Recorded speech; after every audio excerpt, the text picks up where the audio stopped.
Welcome to the Parenting Power Podcast, supporting parents with the real-life tools they need to raise the confident, interdependent people the world needs.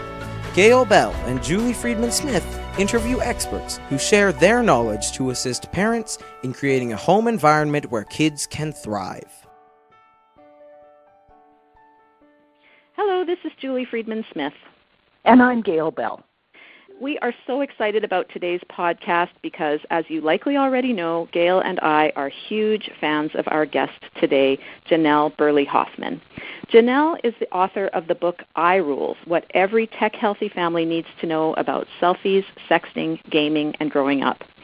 She's an international speaker and consultant working with youth, parents, educators, and professionals. And Janell is the founder of iRules Academy and the Slow Tech Movement. Janell's work is shaped by her deep respect for youth, family, education, and personal development. Her professional and parenting cornerstones are respect, responsibility, and live fully. Janell may be best known for the contract which she created for her 13-year-old son when he was about to be the first child in their family to have a phone. Since then, Janell has helped guide many families in the area of technology. Janell's ideas really go hand in hand with the way we work at Parenting Power. Just as our book focuses on a year of intentional parenting, Janell focuses on intentional use of technology. We're so pleased to have you here today, Janell. Thank you so much for having me. I'm really excited to have this conversation. That's great. Janell, so many of our families have shared how they feel they need some rules around screen use in their home and maybe even a contract like you created, but they seem lost where to start. What would you suggest to them? Yeah, I'm right with you in terms of how parents are really craving some support and some guidance around how to begin or how to revisit this idea if their children have already started to engage with tech and they want to kind of redesign what they've been doing. So I think a really nice first step is thinking about your family, taking the technology out of it and thinking about your family values, what your family stands for, what's important to your family. And so when we identify those cornerstones or those value-based principles, we start to build how we want the technology in our lives with those as a guide, with those things that we do so many other aspects of parenting, so many other aspects of character development and child development, and using our beliefs and our parenting methods in other areas and applying it to the technology. So I think before we can go forward, we really need to take that intentional step back and say, what's important to us? And let's align those things as we make some decisions around the parenting. So I think that's a really nice first step is kind of making sure the foundation we're building our tech use on is really firm and solid. Yeah, that's great. And when you said that ages and stages, Julie and I are always reinforcing to parents, we parent with a plan, you need a plan, but you also have to work with your children, right? And that's what I hear you're saying. Hey, Jules? Yes, and also this idea that you can revisit it, that if you feel like it's run away in front of you, you can stop and learn from the mistakes and move forward, because I think sometimes parents feel like, well, we've done it now, there's nothing we can do. Absolutely. I look at parenting in general, but specifically tech parenting is something that we need to design intentionally, of course, and then we have the freedom to redesign it. So one of the prompts that I would ask after we've determined what's important to us, what's our value system, what do we stand for, is what's working, right? What are we doing really well already? And so I really like to come from a strengths-based approach around the technology, because I think the tech gets a lot of negative headlines and a negative reputation, and it can be really overwhelming to families sometimes. And so there's probably a lot of things that we're already doing really well with our parenting around the digital space in terms of a lot of families I talk to have that tech curfew in place where there's an end to the day and the kids turn their devices in, right? So let's identify some of the things that are going well and the things that we celebrate about the technology, and that we can have this sense of empowerment and strength. Then we can go ahead and design around some of the challenges or some of the areas of childhood we want to protect or some relational or character things we want to encourage. And that's where we start to build those boundaries and those iRules. Excellent. And so with technology being such a huge part of our lives and changing all the time, what's your best advice for parents and families to keep up or to feel like they're not just lagging behind all the time? Yeah, absolutely. Great question, too, because I hear parents saying, I just don't feel like I have the same savvy that my kids do, or there's always something new emerging. And that can be intimidating. So it is our responsibility as parenting today is to have a moderate to high level of digital engagement, to be learning what's out there, what are people using, what's coming down the road. You know, maybe our child isn't a social media user yet, but we're starting to understand what's Snapchat, what's Instagram, how does it work. So there's a few ways we can enhance our own digital engagement. And the first way is to become a user ourselves. So if we're going to give our child a yes or green light something they're going to use, whether it's a game or an app or social media or a device, we want to have some fluency in what it is and how it works. That's really important. And even if we're not going to be a Snapchat user ourselves, getting on and understanding the nuances of it or why it might appeal to our child is really important so that we can parent to what our child is using. We'll have that understanding. That's one way to increase digital engagement. Another way is by talking to our child. If we have a child that wants to play Minecraft, engaging in some parallel use, saying, show me Minecraft. Can I see how it works? Understanding from the child's perspective why it's exciting to them and in what ways it might appeal to them. And so that empathy and that compassion for, I start to see the appeal and not just the resentment around, I hate video games or I can't stand the devices, they're so distracted all the time. But really having an understanding of not just where they are online, but why they might like what they're doing online. So that's another way to increase our own engagement. And then a third way is to use community. So using community like the other parents that we know, or librarians and pediatricians and the other people we go to for parent resources. Or maybe there's a child in the neighborhood, or you have a niece or nephew who's a little bit older than your oldest child, talking to them about, I call them like a tech tutor, right? What is this and how does it work? What's Musical.ly? Or when did you start to text and what were some of the challenges with texting? Because our young people are really experts in this space in terms of offering wisdom and solutions, preventative measures, because they've been there. So I suggest engaging with a young person just a few years older than your oldest child as really a big, big resource in this space. And then the last one is just the resources that exist online for our digital engagement. Places like Common Sense Media, Connect Safely, the Family Online Safety Institute. These are places that provide a lot of parent information, and it's free. So there's mini video tutorials, there's articles and blogs. There's a lot of information out there for us to stay up to date and for us to read about what people are saying about what our kids might be engaging in. These are such helpful things that parents can do. They're really simple tasks and places to go to get information. So thank you for that, Janell. When you were talking, what came into my mind was that often when we're starting our kids on technology, as it seems to be getting younger and younger, but we're quite involved in this and we're quite aware of looking and researching and setting up contracts or rules and agreements. And then as the kids get older, there is this interaction that happens, and I think it happens in general, offline as well as online, around stepping into your child's privacy. And how much do we keep watching as our kids are growing into the teenage years? Do you have any wisdom on that? Sure. So this question is delicate, and if we were in a large group setting, you could feel the anxiety start to rise when we start talking about privacy. Yep. It is a very personal conversation. So my disclaimer around that is for people to be thoughtful about their child's privacy, and that privacy might mean something different to everyone. And so I have great respect for that.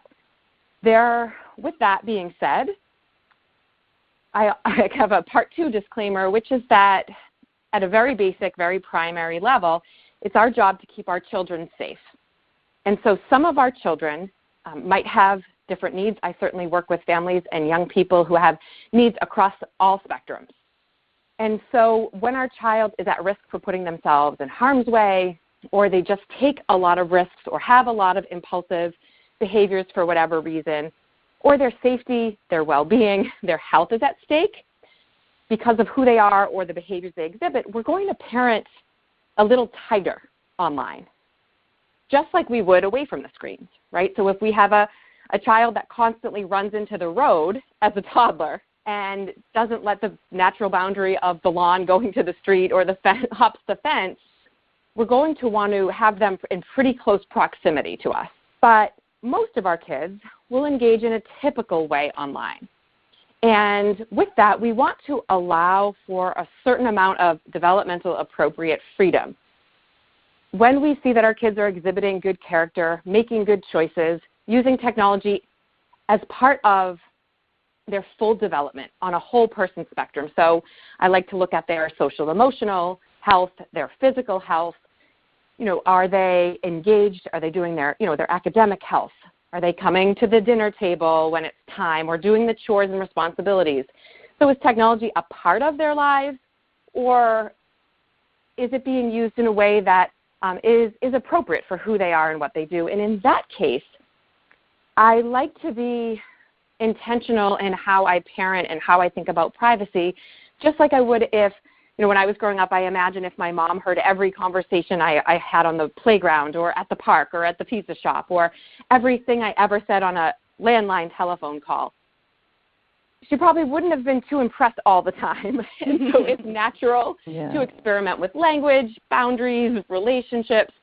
So again, there's a sense of you want to know what your child is doing, who they're engaging with, but you want to be on it and present in that regard, but you don't want to be in their lives in a way that they can't make a move without seeing. That's, for me, the ideal vision, that there's a sense of what's going on, but we don't need to see every word.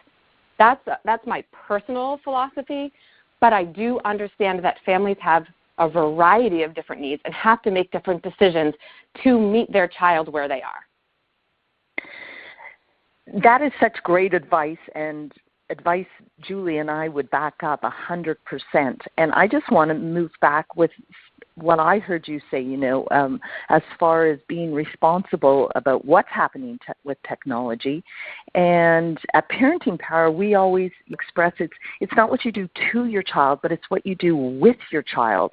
So taking that responsibility of being aware and educating ourselves as parents, but also the responsibility of monitoring with your advice of what parenting does each and every child need in your family, because they're all different human beings and unique, wonderful human beings.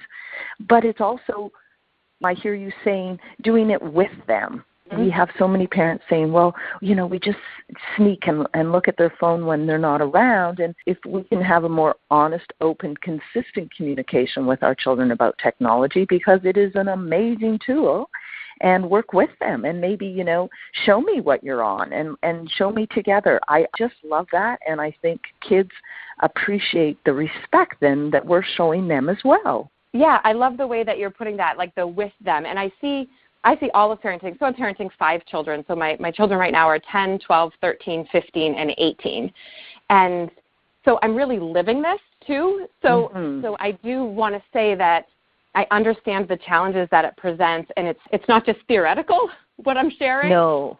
I'm really trying to share what I put into practice and the best practices that have emerged in my life. And when we have that partnership with our child where, we have high expectations for their character and for who they are, while also understanding that it's developmentally appropriate to make mistakes and to push boundaries, then there's a whole bunch of learning and trust that can be built during this time where we see the heightened social technology use and gaming technology use. And so I want to encourage parents to not be afraid of getting their hands dirty with the work that is parenting, and not looking for a set and forget parental control, and that parenting is a verb and it requires action from us, and that includes digital parenting. And that includes being willing to make some mistakes as parents too, just like we know our children will make some mistakes and learn from it. And it comes back to that design that we're constantly refining and practicing and getting better at our parenting skills, but that there isn't a button that is going to ever do the parenting for us.